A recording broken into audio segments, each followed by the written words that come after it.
Well,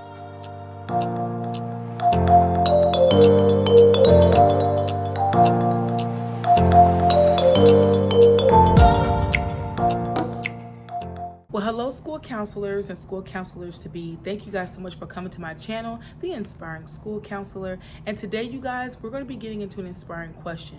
As you guys know, you send your questions out to me. What better way for me to answer it than to do it in a video? Because maybe you that is watching might be wondering the same exact thing. So I'm happy to really get into this question today. If you guys have not subscribed, I encourage you guys to subscribe, as well as hit that notification bell so that you'll be notified every time I upload a video. All right, you guys, let's get into this question. Can you tell me what happens when a teacher, child counselor, or child therapist doesn't report child abuse that they know for sure is happening, and what happens to the counselor? So this is a really good question once again, and I'm so glad to be able to answer this because it's important us as counselors, and you might not even just be a counselor, teacher, principal, nurse, doctor, whatever it is that you do, you really want to make sure that you are taking it seriously, any allegations that's coming to you.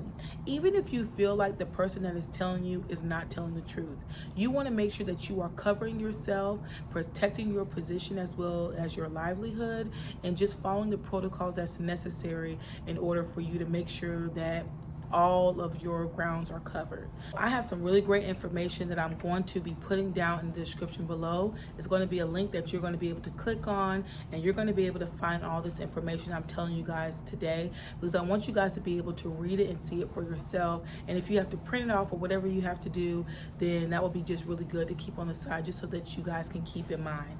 So there's a total of 48 states that's required by law for certain professionals to report child abuse, and those professions are going to be like teachers, principals, counselors, doctors, nurses, and I'm sure that the list can go on.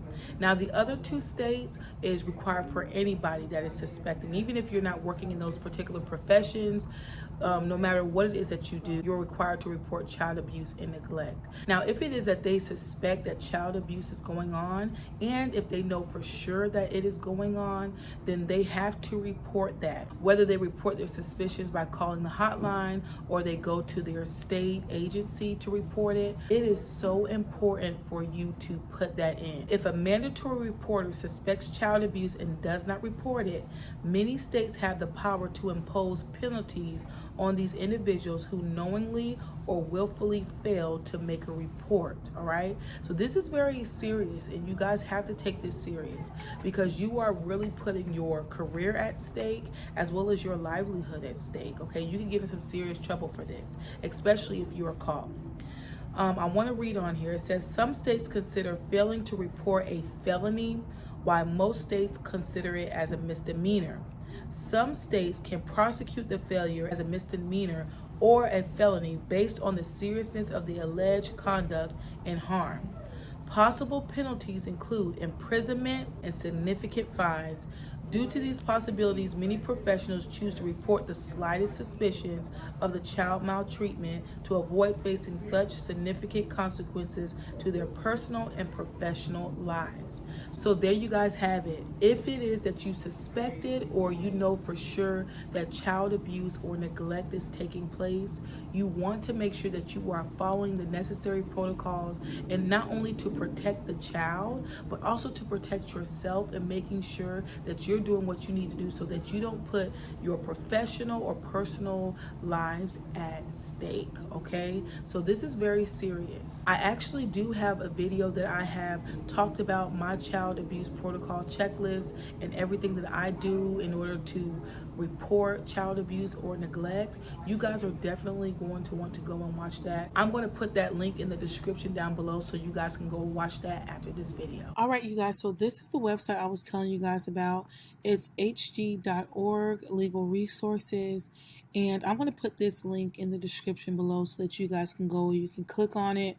But I want to show you guys where I was reading this from earlier. So it says school counselors reporting child neglect. It talks about mandatory reporters, how it states about the 48 states, and it also lists like other parts of the world, like District of Columbia, Puerto Rico, Virgin Islands, American Samoa, and so on. And so you guys can definitely read through those And really, it's a lot of great information, and it also even touches on false reporting. And so that is really good information to just read and get used to just all the different things in regards to child abuse. You have defamation, libel, and slander, child custody matters, and counseling ethical violations. So, really good information for you guys to go and read. I actually really am happy that I found this. I'm also going to take you guys to the ASCA website, because on there you're going to be able to find that they also address this as well, how it's just the school counselor's role to report child abuse and neglect. And also it talks about prevention. And so this is a really good read as well. And if you guys have not downloaded like all these different type of ASCA positions, I highly suggest you guys to do that, because it's just really good to have with you. So here you can see the ASCA position on it, and what they have to say in regards to that. The rationale, it talks about the U.S. Department of Health and Human Services Administration for Children and Family knows that most states recognize 4 major types of maltreatment, being neglect, physical abuse, psychological maltreatment, and sexual abuse. So really good information. And it also points to medical neglect and sex trafficking as other forms of abuse identified by some states. So really you want to look at your state laws and just really get familiar with that. And then it also lists the school counselor's role in regards to child abuse prevention and treatment. And so with that, you guys can go in there and you can see everything that they have in regards to that. And I like where it says, like, in addition to mandating reporting, school counselors understand child abuse and neglect and its impact on children's academic, career, and social emotional development. That's very important, you guys, because all day long, you might have teachers that really expect for these kids to come in, especially when they're coming from trauma and a lot of things are happening at home, to be able to bounce back and be ready to do the test or be able to work out that math problem. And they have a lot of things on their mind. So you as a school counselor have to stand and advocate for them. It also has like provide interventions promoting resiliency, healthy interpersonal and communication skills and self-worth, make referrals to outside agencies when appropriate. So really just go through there. They have a lot of great information. And then it also summarizes it. So school counselors are a key link in the Child Abuse Prevention Network. School counselors are responsible for reporting suspected cases of child abuse or neglect to the proper authorities. This is all good information, so I definitely suggest for you guys to go and download this information. I will put the links for both of these in the description below. I thank you guys so much for your time. If you have not subscribed, I encourage you guys to subscribe, as well as hit that notification bell so that you can be notified every time I upload a video. All right, you guys, have a great day.